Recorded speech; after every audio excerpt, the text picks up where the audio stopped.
उपमुख्यमंत्री एकनाथ शिंदे आज मुंबई महापालिका निवडणुकीचं रणशिंग फुंकणार आहेत। शिवसेना संघटना मजबूत करण्याकरता मुंबईतील सगळ्या आजी-माजी आमदार, खासदार आणि पदाधिकाऱ्यांची वरळीतील NSCI डोममध्ये बैठक होणार आहे। एकनाथ शिंदे शिवसैनिकांना मार्गदर्शन करणार आहेत। अनेक वर्ष राज्याचं नेतृत्व केलेल्या नेत्यांना दुष्काळात पाणी देता आलं नाही। तुतारी फुंकून पाणी येत नसतं, पण राज्यात पाणी देण्याचं काम मुख्यमंत्री देवेंद्र फडणवीस करतायत, अशा शब्दात राधाकृष्ण विखे पाटलांनी शरद पवारांवर बोचरी टीका केली। काँग्रेसच्या प्रदेशाध्यक्षपदी हर्षवर्धन सपकाळ यांनी निवड अनपेक्षित वाटतेय। ज्यांना काँग्रेसमध्ये राहून सत्ता भोगली त्यांनी हात वर केल्याची टीका जलसंपदा मंत्री राधाकृष्ण विखे पाटील यांनी केली आहे। मनोज जरांगे माझ्यावर रागवले जरी असले तरी त्यांचा राग नाही, अशी प्रतिक्रिया भाजप आमदार सुरेश धस यांनी दिली। तर मसाजोगमधील बैठकीबाबत 20 तारखेला भूमिका जाहीर करणार आहे, असं धस म्हणाले। सुरेश धस यांच्याकडून मला खूप अपेक्षा होत्या। ते धनंजय मुंडेंना भेटतील असं मला कधीच वाटलं नव्हतं, अशी खंत खासदार सुप्रिया सुळे यांनी व्यक्त केली। तर नैतिकतेच्या आधारावर धनंजय मुंडेंनी राजीनामा दिला पाहिजे, अशी मागणी सुद्धा सुप्रिया सुळेंनी केली। उपमुख्यमंत्री एकनाथ शिंदे यांची 20 तारखेला रामटेक विधानसभा मतदारसंघात बैठक होणार असल्याची माहिती मिळतेय, आशिष जयस्वाल यांनी दिली। यावेळी काही जणांचा पक्षप्रवेश होतील असाही दावा जयस्वाल यांनी केला। युवा सेनेच्या विस्तारासाठी प्रताप सरनाईक यांचे पुत्र पूर्वेश सरनाईकांनी कोकणाचा दौरा केला। या कोकण दौऱ्यात युवा सेनेशी संवाद साधून आगामी निवडणुकीसंदर्भात त्यांनी कार्यकर्त्यांना मार्गदर्शन केलं। शिवजन्मोत्सवानिमित्त छत्रपती संभाजीनगरामधील क्रांती चौकात शिवकालीन साहसी खेळांचं आयोजन करण्यात आलं।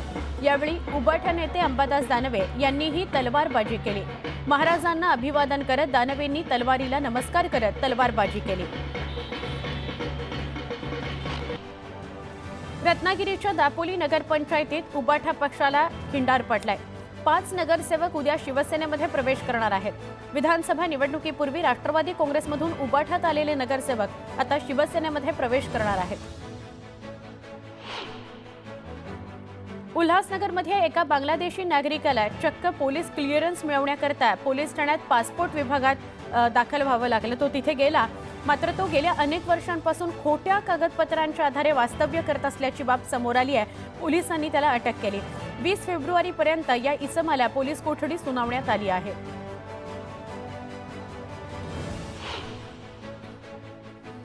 नाशिकच्या सिडकोतील माऊली लॉन्स महालक्ष्मी नगर इथं एका ज्वेलर्सच्या दुकानावर दरोडा घालण्यात आला। बंदुकीचा धाक दाखवून लाखो रुपयांचा सोन्याचा ऐवज चोरट्यांनी लंपास केला। या घटनेमुळे सराफा व्यापाऱ्यांमध्ये भीतीचं वातावरण आहे। नागपुरामध्ये क्षुल्लक कारणावरून गुंड प्रवृत्तीच्या तरुणाची हत्या करण्यात आली। गुंड प्रवृत्तीच्या लोकांनीच त्या तरुणाची हत्या केली आहे। पोलिसांनी आरोपीला अटक केली आहे। मुलुंडमध्ये हॉटेलचं पेमेंट केल्याची पावती मागितली म्हणून चार्टर्ड अकाउंटंटला खोलीत कोंडून ठेवल्याचा धक्कादायक प्रकार समोर आलाय। या प्रकरणी दोघांविरोधात गुन्हा दाखल करण्यात आलेला आहे। पिंपरी चिंचवड पोलिसांनी बावधन पोलीस स्टेशन हद्दीतील बॉम्बे हाय बारवर मध्यरात्री धाड टाकली। या छापेमारीत हुक्का पॉटसह music system, computer, sofa set, round table, chairs, CCTV अशा 10 लाखांचा मुद्देमाल जप्त करण्यात आलाय।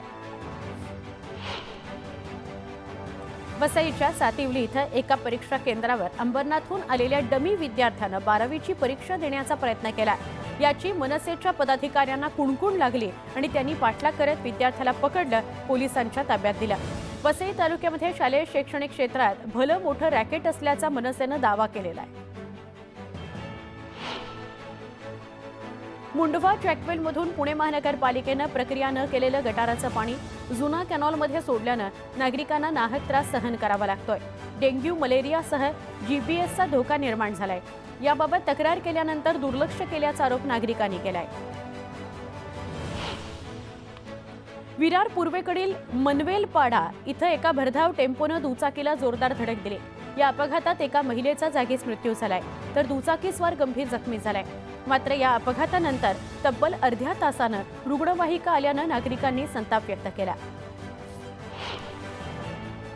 विक्रोळीत कॉलेजवरून घरी जाणाऱ्या 2 विद्यार्थिनींना रिक्षानं जोरदार धडक दिली। या धडकेत दोघी गंभीर जखमी झाल्या असून त्यांच्यावर उपचार सुरू आहेत। या प्रकरणी रिक्षा चालकाविरोधात गुन्हा दाखल करण्यात आलाय। पिंपरी चिंचवड शहरातील पूर्णानगर परिसरातील एका पेट्रोल पंपावर पेट्रोलमध्ये चक्क पाणी आढळून आलं। यावेळी वाहनांमध्ये पाणीयुक्त पेट्रोल भरल्यानं वाहनं बंद पडल्याची माहिती समोर आली आहे।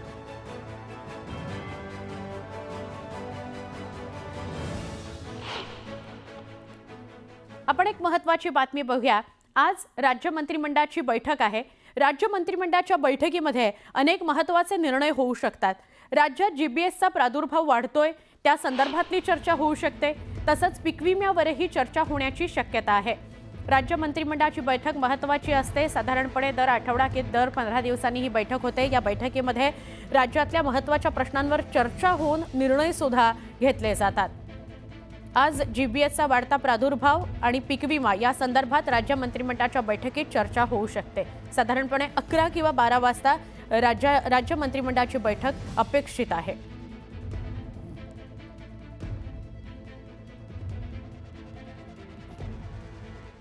पुन्हा एकदा सकाळच्या 100 बातम्या।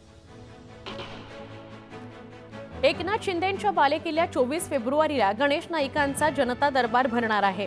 ठाण्यात विविध ठिकाणी गणेश नाईकांचे बॅनर लावण्यात आलेत। त्यामुळे ठाण्यात भाजप आणि शिवसेनेत शीतयुद्ध सुरू आहे का, अशा चर्चा आहे।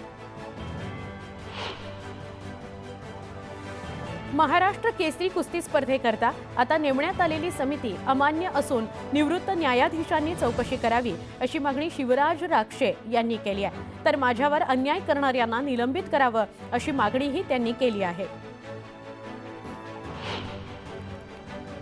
चिपळूणमध्ये भव्य क्रिकेट स्टेडियमचं उद्घाटन 25 फेब्रुवारीला होणार आहे। या उद्घाटन सोहळ्याला आंतरराष्ट्रीय क्रिकेट क्षेत्रातील नामवंत खेळाडू उपस्थित राहणार आहेत। अकोला शहरातील जुनं शहर पोलीस ठाण्याच्या हद्दीतील एका कुंटणखान्यावर पोलिसांनी छापा टाकला, कारवाई केली। या प्रकरणी पोलिसांनी कुंटणखाना चालवणाऱ्या एका इसमासह 4 महिलांना ताब्यात घेतलं। पंढरपूरच्या विठ्ठल रुक्मिणी मातेच्या चरणी सोन्याच्या पानाची माळ अर्पण करण्यात आली। देणगीदार मीना राजेंद्र पाटील यांचा मंदिर समितीच्या वतीनं सत्कार सन्मान करण्यात आला।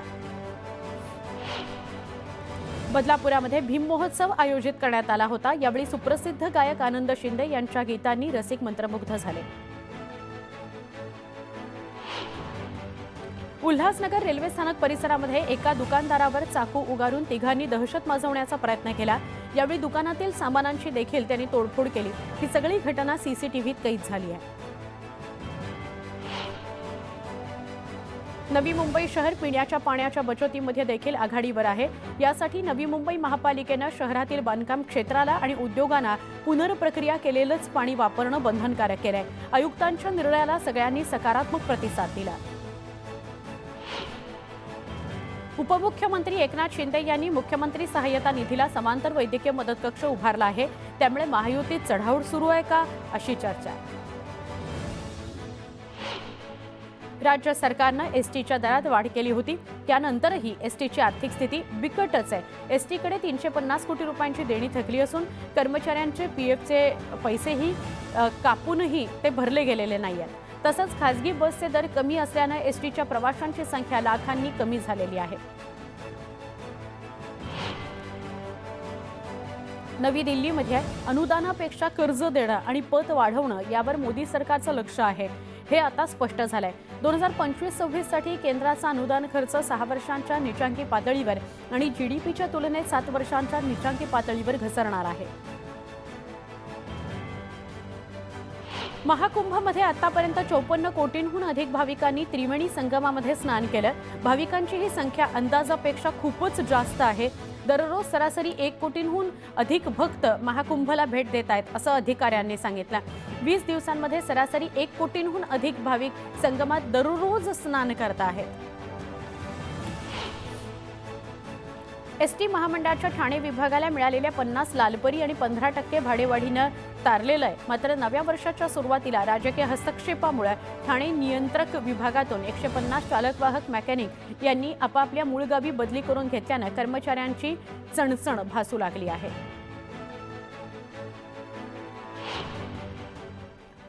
एक मोठी बातमी येते. राज्य सरकारनं आमदारांच्या सुरक्षेत कपात करण्याचा निर्णय घेतलेला आहे. शिवसेना आमदार नाराज आहेत असं सूत्रांकडून कळतंय. शिवसेनेच्या अनेक आमदारांना आणि नेत्यांना वायदर्जाची सुरक्षा देण्यात आलेली आहे, मात्र त्यात कपात करण्यात आली आहे. भाजप आणि राष्ट्रवादी काँग्रेसच्या आमदार आणि नेत्यांची ही सुरक्षा कमी करण्यात आली आहे. राज्यातील व्हीव्हीआयपींच्या सुरक्षा व्यवस्थेचा आढावा घेण्यात आला. ज्या नेत्यांच्या जीवाला धोका नाही त्यांच्या सुरक्षेमध्ये कपात करण्याचा निर्णय घेण्यात आलाय. भाजप नेते रवींद्र चव्हाण, प्रताप चिखलीकर यांच्यासह अनेक नेत्यांच्या सुरक्षेत कपात करण्यात आलेली आहे. मात्र याचा सर्वाधिक फटका शिवसेनेच्या आमदारांना बसणार आहे. शिवसेना आमदारांना वाय दर्जाची सुरक्षा आतापर्यंत दिली गेली होती. आता शिवसेनेच्या आमदारांबरोबरच एकच सुरक्षा रक्षक असणार आहे अशी माहिती मिळते.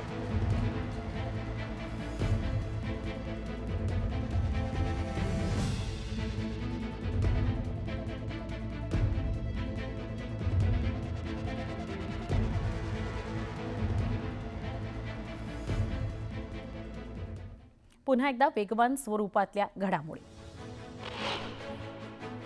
प्रार्थनास्थळ कायद्याबाबत अनेक नव्या याचिका करण्यात आल्याबद्दल सर्वोच्च न्यायालयाने सोमवारी नाराजी व्यक्त केली. या कायद्याशी संबंधित प्रलंबित याचिकांवर येत्या एप्रिल महिन्याच्या पहिल्या आठवड्यामध्ये 3 न्यायमूर्तींचं खंडपीठ सुनावणी घेणार असल्याचं सर्वोच्च न्यायालयानं म्हटलंय. राज्यातील बाजार समितीमध्ये कांद्याची 2,12,000 क्विंटलची आवक झाली. कांद्याची आवक पुन्हा झाली असून बाजारात उन्हाळ कांद्याला कमीत कमी 1,600 रुपये तर सरासरी 2,400 रुपये दर मिळालाय. तर लाल कांद्याला कमीत कमी 1,875 रुपयांपासून 2,900 रुपयांपर्यंत सरासरी दर मिळालाय. इंडियाज गॉट लेटंट या प्रकरणामध्ये 42 जणांना समन्स बजावण्यात आलंय. तर संबंधित शोचं अकाउंट ब्लॉक करण्याचा आदेश सायबर विभागाकडून देण्यात आलेला आहे. शरद पवारांनी 28 फेब्रुवारीला राष्ट्रवादी काँग्रेसच्या विद्यमान खासदार, आमदार यांच्यासह माजी आमदारांची बैठक बोलावली आहे. आगामी स्थानिक स्वराज्य संस्थांच्या निवडणुकीच्या तयारीकरता ही बैठक बोलावण्यात आली. पालिकेतील कंत्राटी कामगारांच्या प्रश्नावर कामगार मंत्री आकाश फुंडकर यांच्या समवेत मंत्रालयात बैठक पार पडली. पालिकेतील कंत्राटी कामगारांना वेतनवाढ आणि सुविधांचा प्रश्न मार्गी लावण्याचं आश्वासन फुंडकर यांनी दिलं. महापालिका आणि परिवहनामधील सुमारे 10,000 कंत्राटी कर्मचाऱ्यांना या निर्णयाचा लाभ होणार आहे. न्यू इंडिया कोऑपरेटिव्ह बँकेवर रिझर्व्ह बँकेनं अलीकडेच केलेल्या कारवाईमुळे नागरी सहकारी बँकेचे आर्थिक आरोग्य आणि ढिसाळ कारभार यामुळे पुन्हा एकदा मुद्दा चर्चेत आलाय.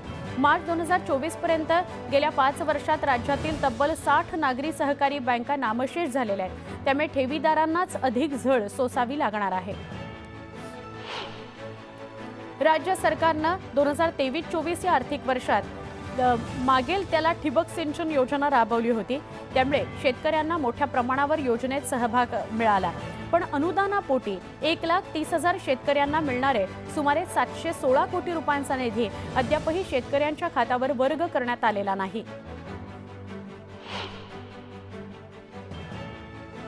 यंदाच्या गळीत हंगामात देशभरात ऊसाचा तुटवडा जाणवला. हंगाम उशिरानं सुरू होऊनही जेमतेम 70 ते 80 दिवस गाळप करून कारखान्यांनी धुराडी बंद केली. 15 फेब्रुवारी अखेर देशातील 77 कारखाने बंद झाले. आज अखेर देशभरात एकूण 197 लाख टन साखर उत्पादन होत आहे. 1.5 वर्षांपूर्वी जून 2023 मध्ये ऐन पावसाळ्यात मालाडच्या मालवणी इथल्या अंबुजवाडी या ठिकाणी झोपड्यांवर पाडकाम कारवाई झाली. या झोपडीधारकांच्या पुनर्वसन योजनेबाबत भूमिका स्पष्ट करण्याचे आदेश झोपडपट्टी पुनर्वसन प्राधिकरणाला देण्यात आले आहेत. मुंबई पुणे एक्सप्रेसवे आणि नव्यानं तयार झालेल्या Mumbai trans harbour sea link अर्थात MTHL या दोघांना जोडणाऱ्या 2 एलिव्हेटेड कॉरिडॉरच्या उभारणीकरता पहिलं पाऊल टाकण्यात आलं. जवळपास 2 वर्षांनी म्हणजे फेब्रुवारी 2027 मध्ये हे दोन्ही एलिव्हेटेड कॉरिडॉर पुणे मुंबईतील नोकरदार वर्गाकरता लाभदायक ठरतील असं डॉक्टर मुखर्जी यांचं मत आहे. सोन्या चांदीच्या दरात मोठी घसरण झाली. 24 कॅरेट सोन्याचा दर प्रति तोळे 1,039 रुपयांनी तर चांदीच्या दरात प्रति किलो 2,930 रुपयांनी घसरला आहे. पुणे आणि परिसरामध्ये गेल्या आठवड्यापासून कमाल आणि किमान तापमानामध्ये वाढ होत असल्यानं शहरामध्ये उन्हाचा चटका वाढला आहे. कोरेगाव पार्क या ठिकाणी सर्वाधिक 38 अंश सेल्सिअस इतक्या कमाल तापमानाची नोंद करण्यात आली. मुंबईत राष्ट्रवादी काँग्रेसच्या वतीनं राज्यभरात 19 ते 27 फेब्रुवारीपर्यंत शिवजयंती निमित्तानं स्वराज्य सप्ताहाचं आयोजन करण्यात येणार आहे। राज्यनियतेचं जिजाऊंच्या शिवबाचं ही टॅगलाईन यासाठी वापरण्यात येणार आहे। या दरम्यान विविध उपक्रम राबवले जाणार असल्याचं पक्षाचे प्रवक्ते आनंद परांजपे यांनी सांगितलं।